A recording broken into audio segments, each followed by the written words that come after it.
Dit is Vrydagmiddag die 23ste Februarie. Ons gaan aan met Destiny at thy call we shall not falter.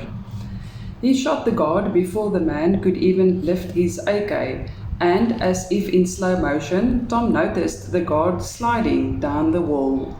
"Leslie Ann!" he yelled. "Leslie Ann!" But there was a shocked silence, and he heard uncontrollable sobbing from behind the door where the guard was lying, his legs still kicking, a headshot.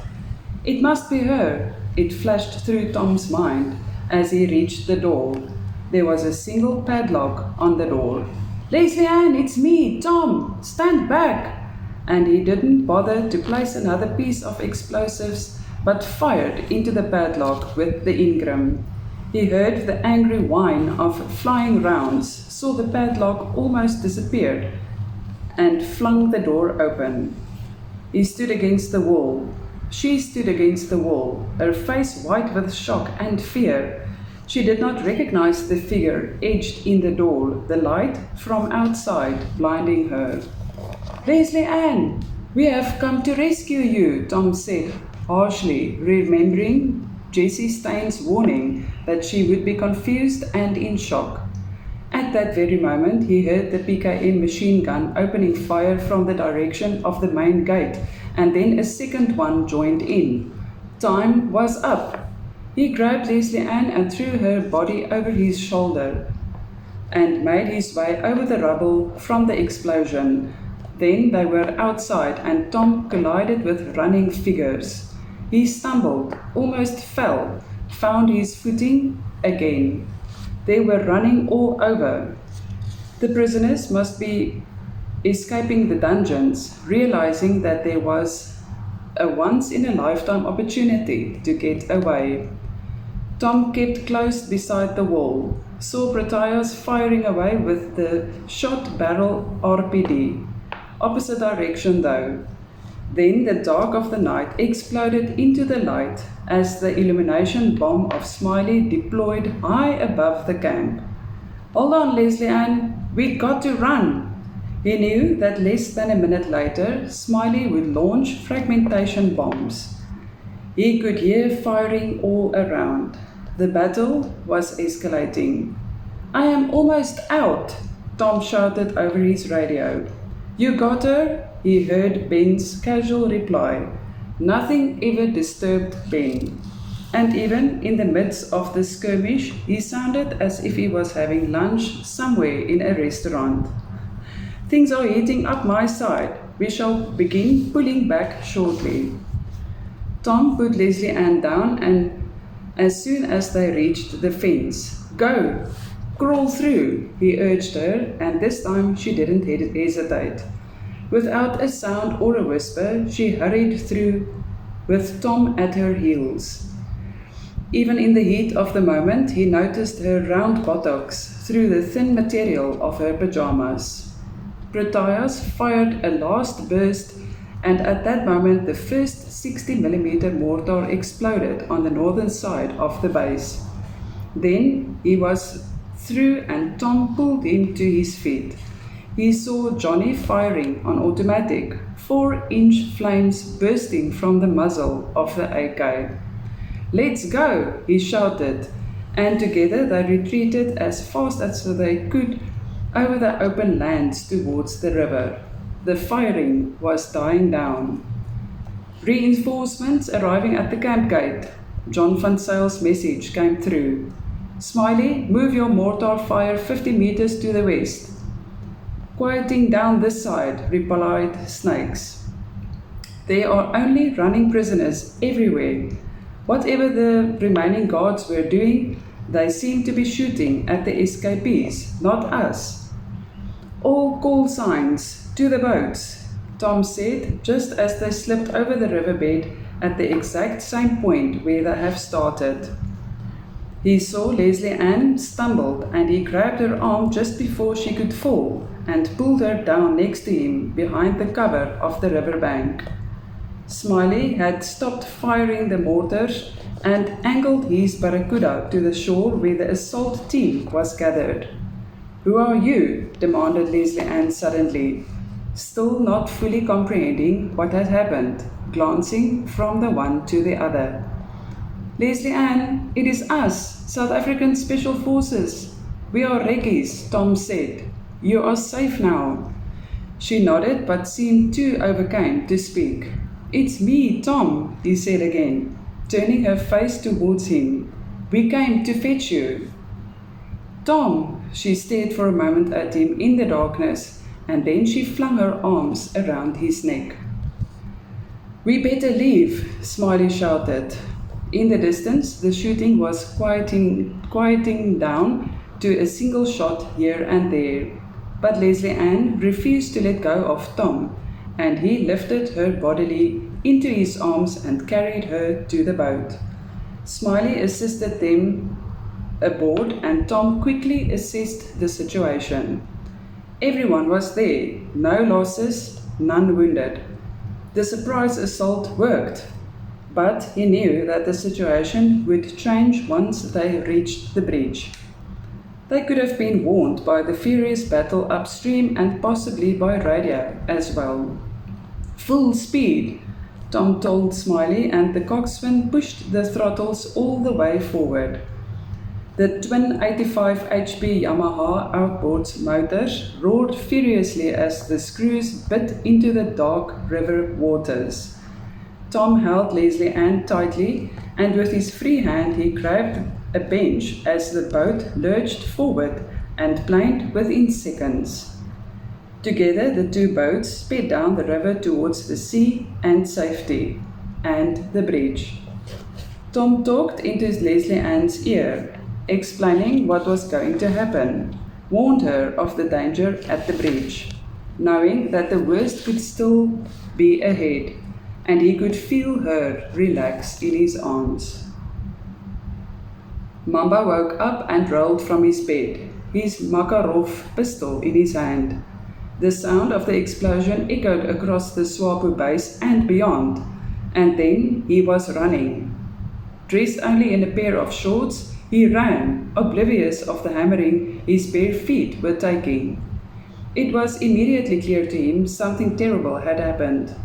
He saw the multitude of running and fleeing figures, realizing immediately that the prisoners had escaped the confines of their detention building, but were still trapped inside the security fence. The main gate was locked, and Mamba screamed at the guards who had dived into a nearby trench as the shooting started. On his right, the unmistakable sound of a PKM being fired, and spurts of dust flew from the road just in front of him. He realized that the gunner probably saw his running figure as he had passed underneath the security light close to the gate, and Mamba dove for the trench and flattened the crouching gate guards.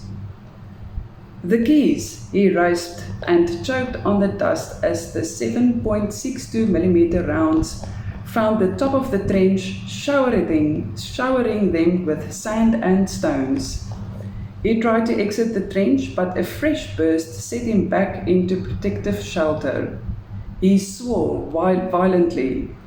The realization dawned on him. This was not just another prison break. This was a full-out attack on the installation. But for what purpose? And it dawned on him. The prisoner! They came for his prisoner, the one that he needed for the release of Comrade General Bomba. He grabbed the keys from the hand of the stunned guard. "Cover me!" he shouted, and knew that they would not respond. But Mamba couldn't care.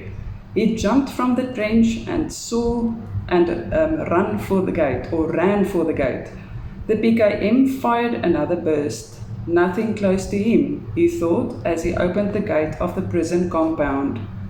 "Where is the reaction unit?" he screamed at the sergeant of the guard, who sat huddled against a tree. But then he saw the blood running from the sergeant's mouth, and he knew it was too late. Mamba stomped at full speed around the prison building and that housed his prisoner, noticing the smoke from the doorway where there used to be a door. He stopped inside. The chaos was real. He knew that his prisoner was gone even before he had reached her empty cell, and this only hours before he could have effected the release and freedom of Comrade Bomba.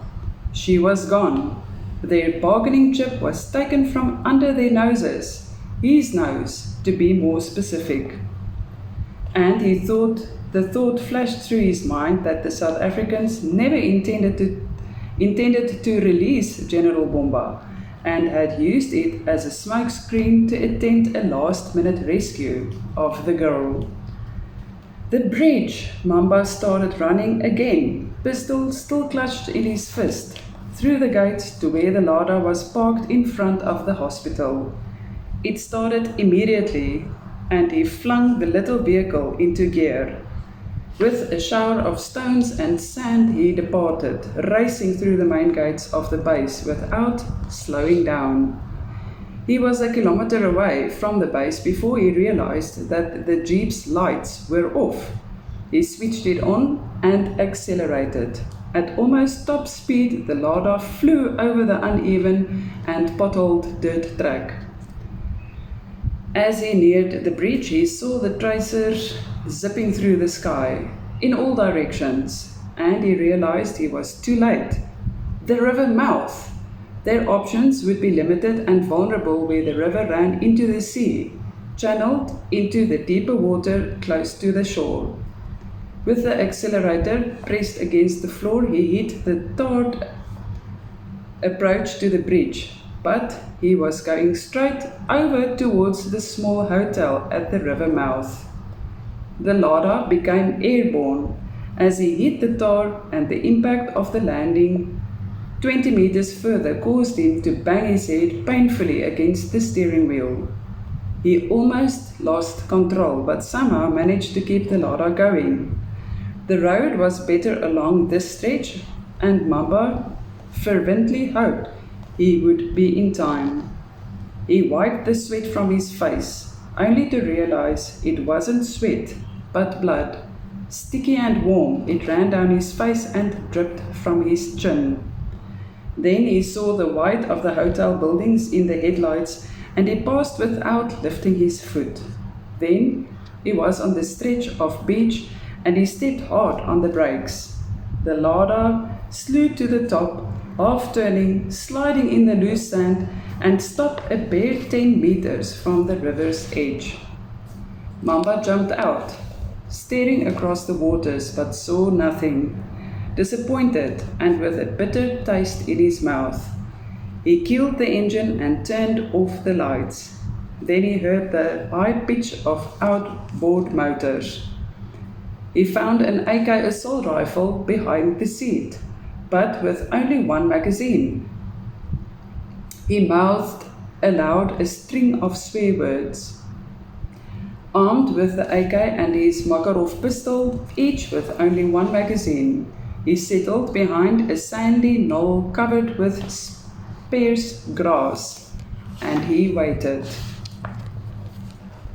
Chapter 14. Kaikanagap, Namibia, 5 a.m. Brigadier Harrison Boat unlocked the heavy steel door of the cell and swung it open. "Good morning, General," he greeted politely, a huge smile on his face. "The day we have worked and waited for so long has finally arrived. Today is your day of freedom, my dear General." General Bomba was already fully dressed in a dark navy blue suit that was delivered to his cell the previous evening. "Good morning, Harrison. Indeed, it has arrived. And thanks to you and your men, I shall once again experience sunlight as a free man.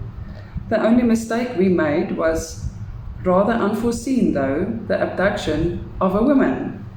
Harrison grinned. "But eventually it rather worked out in our favor. The population is far more sympathetic towards a female than they would have been if it was a man." Mamba, the commander of the special units, did an excellent job. "We can only hope that she came out of this unscathed." "Well," said Harrison, All the info and contact details planned out to be the truth, thanks to our Major Connolly, who was quick to make the connections. Now the only thing that remains to be seen is the diamonds. The diamonds are there. I buried the cases with my own hands, replied Bomba with indignation. Once we board the plane, we shall have the last piece of the map. Good. Harrison smiled and wrung his hands in anticipation. I think it's time to depart for the airport. The whole operation on this side is in my hands, and I have the King Air waiting at the runway at Marienthal, not far from here. Together, the two men walked down the polished floors at the Kaikanagap prison for Swapo captives. Floors that were daily polished to the shine by the other prisoners. Not Bomba, though. His relationship with Harrison had saved him from such disgraceful work, way below his stature. Harrison Pote had already cleared the release of his important prisoner at reception, and they passed without a word. Lieutenant Jeremy Cogg had the rear door of the black Mercedes open, and Bomba got inside without so much as a nod in acknowledgement. But Jeremy did not mind at all, for he realized that there were eyes on them. Curious eyes would be watching through some of the slits in the prison wall for fresh air intakes. And the general could not appear to be friendly with the officers of the hated South African Defence Force, for already there had been gossip about the preferences bestowed upon the general from the ranks of People's Liberation Army of Namibia. And one never knew. They drove the short distance from Kaikanagap to the runway in silence, everyone busy with their own thoughts. Harrison Pote had no plans to return to Namibia. Once the exchange of Bomba had been completed, he would fly to Kasinga and the diamonds. Weeks before, Connolly had painstakingly introduced some cohorts in Angola through his usual channels to be ready, to wait for them at the airport of Tekmutete. They would need to drive the 15-odd kilometers to the deserted base at Kasinga, retrieve the 4 ammo boxes with the diamonds, and return to the plane. Then it would be plain sailing, or rather plain flying, to Bulawayo in Zimbabwe, where members of the 5th Brigade would be waiting. Mugabe was so accommodating. The first rays of the early morning sun reflected from the Beechcraft King Air as they turned the Mercedes on the tarmac and parked close by. Major Connolly, dressed in a grey suit, stood unexpectedly close to the steps leading up to the aircraft. He had finished loading their earthly belongings, which they intended to take with, and he was really excited at the prospect of a new life abroad, one where money wasn't a constant problem and where he could retire in peace with a woman worthy of him. Both pilots were appropriately dressed in white short-sleeved shirts, ties, bronze wings, and ranks, already behind the controls as Harrison and Bomba entered the plane. Connolly and Cogg took the rear seats after the door was properly closed. There was an excited atmosphere and smiles all around as the propellers began to turn. The King Air taxied down the runway and turned around. Facing the slight breeze from the north, the pilots opened the throttles. As the aircraft rapidly gained speed and lifted off the tar, Brigadier Harrison Pote leaned across the aisle and held out his hand. General Bomba withdrew a folded A4 page from his inner pocket and placed it on the outstretched hand, the remaining piece of the diamond map. Harrison Pote smiled and waved it in the air. The King Air turned east towards Maun in Botswana. They approached the bridge at full speed. Most of the bridge defences were on the upstream side, and Tom knew that the gun crews would be altered by the fighting upstream. So the best approach would be to close to shore at full speed. This would allow the gunners less than 45 seconds to react from first sight until they sped underneath the bridge. On the downstream side, the gunboats were waiting. Once they had cleared the bridge, they had to head for the middle of the river to allow the Barracuda gunboats to do their job. Tom touched Smiley's elbow, giving the signal, and the Barracuda swerved closer to the northern riverbank. The two boats were running neck to neck, leaving white fluorescent waves behind the twin outboards. They came around the last river bend, and the bridge loomed large and intimidating ahead. "Now!" Tom shouted, barely audible above the whine of the outboards. In the rear of their boat, Coimbra trained the RPG-7 at the bunker next to the northern abutment. He closed his hand, and the explosion was deafening. The back blast passed harmlessly over the outboard motors, and the missile flew straight into the sandbag bunker and exploded with tremendous force. From the second boat, Sergeant Snakes fired the RPG-7 projectile towards the furthest bank, with distance and speed. But distance and speed was misleading, and the projectile hit the abutment just above the water level. The northern side was in chaos after the explosion, and the ZPU-2 gunner was struggling to align the 14.5mm. But from the southern side, the gunner had a clear view and pressed the trigger mechanism. The burst of 14.5mm rounds hit the wake behind the speeding boat with an impact that showered water over the wreckies. But the gunner corrected quickly, swinging the ZPU, and Tom saw the rounds approaching the stern of the boat. Time seemed to stand still. Next to him, Smiley was firing a PKM to the top of the bridge, ripping pieces of concrete from the rail.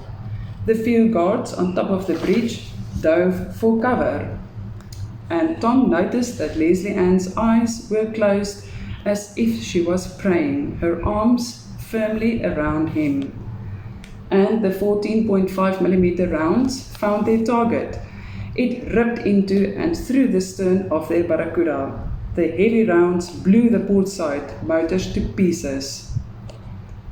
Then they were underneath the bridge, out of sight and out of line of fire, and at that very moment, Tom heard the .5 Brownings burst flew into the bridge defences, clearing the ocean side of the bridge. While the upstream side was well out of harm's way, the boats were safely out of their arc of fire. Tom's hope soared. They were through, but down to one outboard motor, their speed bled away. Still, the Brownings were firing, allowing them time to limp downstream. The second boat had come through unscathed and was waiting for them 200 meters away. Then the unthinkable happened. The whole stern of the first Barracuda, shot to tatters by the heavy 14.5mm rounds, broke with a shattering crack. The power exerted by the remaining motor had become too much. The boat lost all forward power. The stern side dipped deep into the water, and the damaged boat hung at a 45-degree angle, bow pointing towards the sky. The passengers tumbled down the deck, crashing into each other before splashing into the dark river. Tom had lost his grip, and as he started falling, he twisted around, slammed into the water with his back first. Leslie Ann still clutched to his chest. Only Smiley maintained his grip but lost the PKM. They all knew that the flotation in the Barracuda would prevent the front piece from sinking. Sergeant Snakes recovered quickly and brought the remaining boat close to the figures in the water. The Brownings were still firing, but Tom knew they would break off contact any moment now. Although shocked by the misfortune, everyone was recovering quickly. Tom waited in the water, heard Leslie Ann's whispering from shock and exhaustion. Then there were hands all over them to pull them aboard, but still Leslie Ann refused to let go of her grip on Tom. The 18-feet Barracuda was heavily overloaded, but managed the additional weight. Built by Acecraft Marine in Durban, the Barracudas were developed to do just that, and although water rushed over the flush stern, it would not sink. Once it started moving forward again, the water would be expelled. But Tom was worried about the overload. With low tide approaching fast, they might experience problems to exit the river mouth. Smiley, Snake shouted across to the only one remaining on the wrecked boat. You have to activate the self-destruct charges. We need the boat to sink. How the hell? Smiley retorted. I am hanging on mercy here. I can never reach the charges. Snakes, Tom shouted. My radio is buggered. Call the gunboats. Let one of them sink it. Then you better jump, Smiley. Yeah, and the water is cold, Smiley replied and smiled broadly. This was one of the reasons how he got the nickname. Then he jumped and disappeared in the black waters, eager hands pulling him aboard as soon as his head reappeared. The gunboats were speeding back towards them, slowed down and came alongside. The excitement of the fighting and the damaged boat together with the relief that no one was hurt was uplifting. There were congratulatory smiles everywhere. Driekers, Tom instructed over Snake's radio. We will move downstream. Sink the remaining bow piece of the boat. Throw the Browning and its tripod overboard. Then we transfer the passengers to your boat. I'm worried about the weight at the river mouth. Will do, Captain. A minute later, a roar sounded as the gun crew emptied the .50 Browning into the remaining floating bow section of the doomed Barracuda. It's done, reported Driekers. It is gone. To remove the gun and tripod will take some time. Try your best, replied Tom, and noticed with alarm that the eastern sky was turning grey with the first signs of the breaking dawn. It took them 25 minutes to loosen and dump the heavy tripods into the river. Once again, they angled alongside. Ben, Tom said, you and Coimbra, Leslie Ann, and I go to Driekers. Smiley, the boat crew as well. Brutias, you stay with Snakes. Inject her something for shock, he told Dr. Dean Murray as soon as they were aboard the empty deck of the gunboat. There were no benches, so they sat flat on the flush deck, all realizing it was going to be a bumpy ride to the open sea. Tom waited patiently until Dean had injected Leslie Ann. Throughout the chaos of the rescue mission, she had not said a word except to cling to him. Now, as the injection rushed through her veins, Tom could feel her relaxing against him. With a worried glance at the eastern sky, he gave the command to proceed. There will be no pause or recalculation to exit the river. They had to go straight through. Time had caught up with them. This time Sergeant Snakes would lead, then the empty gunboat, followed by the intact gunboat to provide cover fire if and when needed. Snakes left the handling and negotiations of the standing waves at the river mouth to his coxswain. Well trained and experienced, he knew exactly what and how to do it. Any interference would only break his concentration and focus. Instead, his eyes scanned the riverbank for any irregularities, saw the Lada Jeep parked near the river edge and experienced immediate alarm. He couldn't remember noticing it during the infiltration, but then it was completely dark with just a little bit of moon. Still, someone should have seen it. "Hand me the PKM," he told Tobias, and leaned far back to get a hold of it. "Thanks." At that moment, the sky above them cracked. A small arms fire broke. At that moment, the sky above them crackled as small arms fire broke out from the riverbank. But the Barracuda was at full speed, a difficult target. Yet the rapid firing from the shore did find its target. A few rounds slammed into the side of the boat. Then they were past, and the unknown shooter on the beach turned his attention and sights to the next boat. There were no benches in the second boat, and everyone flattened themselves to the deck. Cover provided by the gunwale, and was only the crew that was visible. Tom lifted himself and peered over the gunwale and saw the man on the beach throwing the AK down, drew a pistol from his belt and started shooting. But it was of little effect. The pistol would quickly be empty.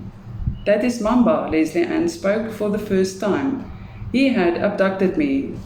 And Tom drew his pistol and fired the 9mm Browning over the gunwale. Mamba must be furious, for he kept firing at the passing boat. The .50 Browning on the last Barracuda started firing. The first rounds hit the knoll in front of Mamba, and only now did he dive sideways for cover, and then the gunner turned his attention to the Lada and kept firing into it. Pieces flew through the air as the heavy .50 caliber destroyed the Jeep completely. Finally, it burst into flames. Then they were past the sand barrier and heading for the open seas, and Tom realized for the first time that it was already broad daylight. Dit is dan dit vir vandag. Ons lees maandag weer verder aan Destiny. Geniet jou naweek. Dankie dat jy like, subscribe, share en die belbutton druk.